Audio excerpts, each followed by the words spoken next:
Welcome to the Pastor with No Answers. And folks, we had so much fun in an earlier episode, this week's episode that came out Monday, discussing miracles with our friends Jack Hoy and Scott Mellinger. We wanted to continue the conversation, and we're letting two other people do it. So first of all, we have Godless from the Metal Sucks podcast drop in and give a little bit assessment on what he thinks about miracles. Given he doesn't believe in God, let's hear what he has to say about things that many people perceive as miracles. And then secondly, we have Jed Payne from the Church and Other Drugs podcast tell a story that he actually lived out, in which a lot of people may say, dude, that's a miracle. Two quick stories, a short little episode. Hope you enjoy. Don't forget to go by pastorwithnoanswers.com. Interact with us. Have a good weekend.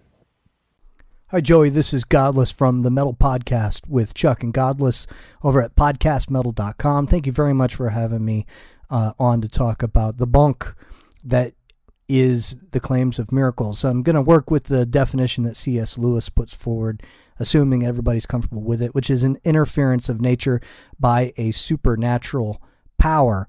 But I beg your pardon if you prefer a different definition. That's what I'm going to work with. First thing I wanted to talk about was that whenever I listen to Pastor with No Answers, Bad Christian, other podcasts and radio programs and TV programs similar, is that there seems to be a lot of confusion between the difference between claim and evidence.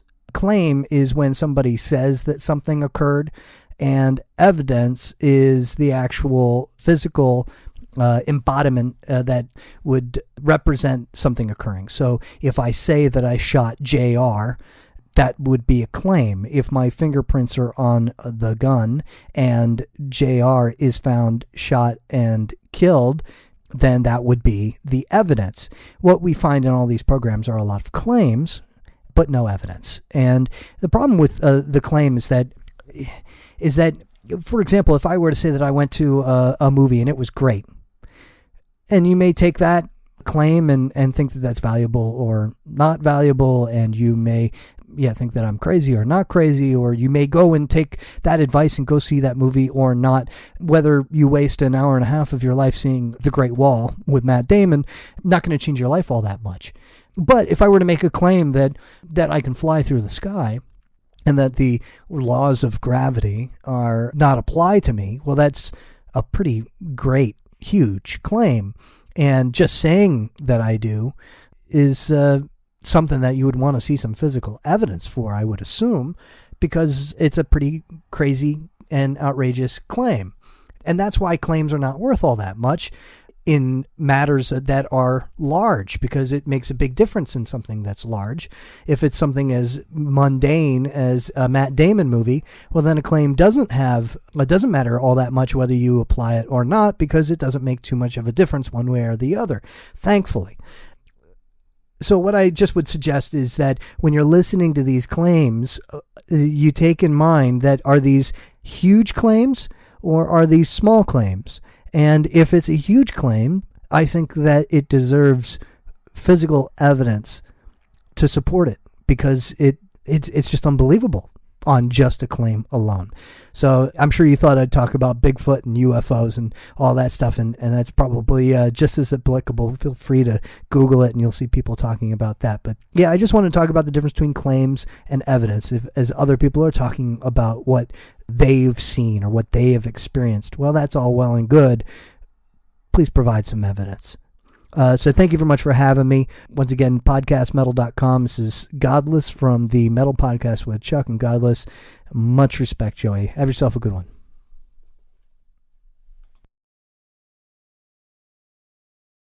All right, cool. We're here with Jed Payne, and he's co-host of the podcast Church and Other Drugs. And actually, his co-host buddy is friends of mine, and so hopefully, Jed, that means you and I are friends, man. I would say so. So anyway, man, you sent in a story that definitely caught my attention and definitely falls in the category of you got to at least think miracle. There could be other explanations for it, but you got to at least entertain the possibility. So let's hear it, man. Okay. To set the framework, this was, and a lot of the story was recounted to me, so it's not, that kind of solidifies it in my mind, kind of gives it a little more credibility. Yeah. So this was, I don't know, like 5 years ago. I was in active addiction, using drugs, and I was living with two girls. Okay, wait. We got to stop the podcast now. I don't have this stuff on here. Go ahead, man. Let me hit the bong first. I got to get some courage. So I was living with two girls from church. Yeah. And sorry, my Skype did something weird. They went to church.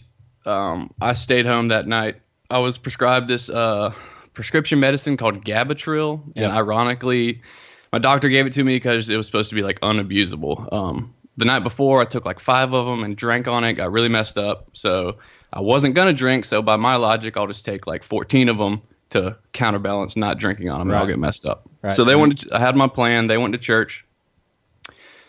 I took them. I drove to Walmart. When I was at Walmart, I noticed like things started like vibrating. Yeah. And then I went back to the apartment, and the last thing I will always remember, this was so vivid. The last thing I remember was I put on PJs, and at this point the room was shaking, and the TV was on. It was on Man vs. Wild.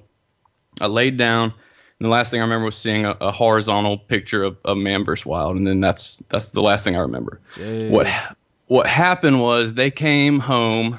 I went into what was called a catatonic seizure state. They had a white leather couch. They said they came home, the TV was full blast.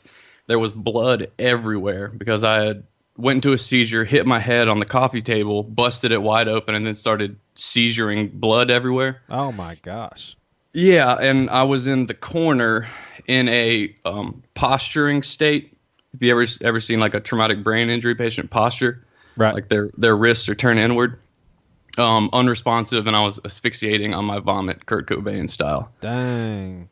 Yeah. And so... And your parents walked in on that shit? No. 2 nice little church that's right. girls. That's right. Yeah. That's right. Like, to this day, I'm just like, oh, God. Gosh. Yeah, I should have just gone to church that night. Are you still friends with them?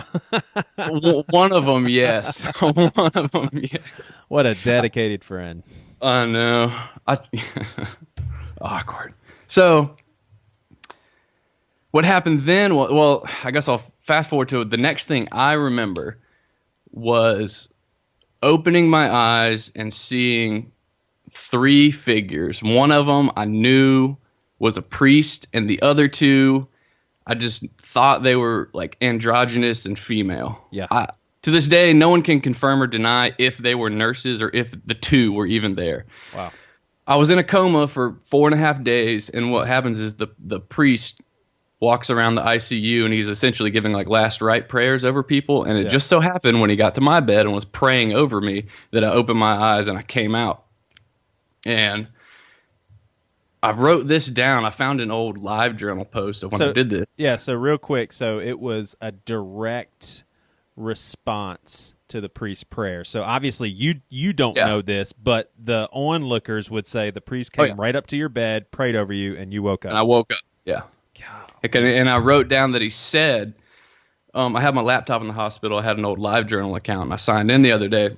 And there was a journal entry of like the day after, and I wrote that the priest said, "You've been given another chance. Don't waste your life." And I know for a fact the priest was there. I don't know about the other 2 that I saw. Yeah. And so going backwards, when they called my mom and told her, they were like, "Look, and it's a big if he wakes up, he will be severely handicapped, like vegetative, because the amount of time, like I'd gotten hypoxia, where the amount of time I was unconscious with no oxygen into the brain. Yeah. I'd got pneumonia, like from the breathing tube. they were like, yeah, if he wakes up, he will be just be prepared for, assisted living type stuff. Right. And so according to the medical community, and for all intents and purposes, I shouldn't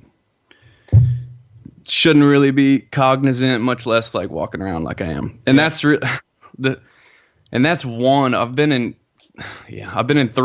2 comas and 8 overdoses in the hospital, and that most of them are all miraculous. And I would always get in these situations, and this is another supernatural-ish thing. I would get in these situations like with police or with hospitals. I would always overdose, but I'd always be fine. And until my mom said that one night, my mom was a super spiritual lady. Yeah. She said she got woken up. We're in different states. I was in Louisiana. She's back in South Carolina. She said she got woken up in the middle of the night and overwhelmingly heard God say, "You got to let him go. You got to let him go." Yeah. And so she prayed that prayer that night in tears. She was like, "All right, I give him to you." And the next week I got arrested.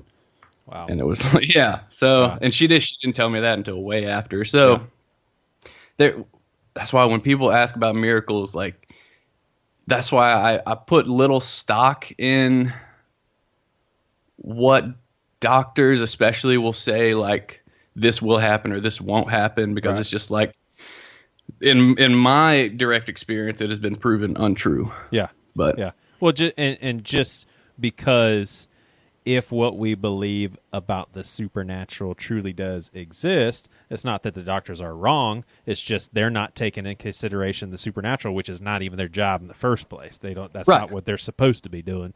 Right. That's nuts, man.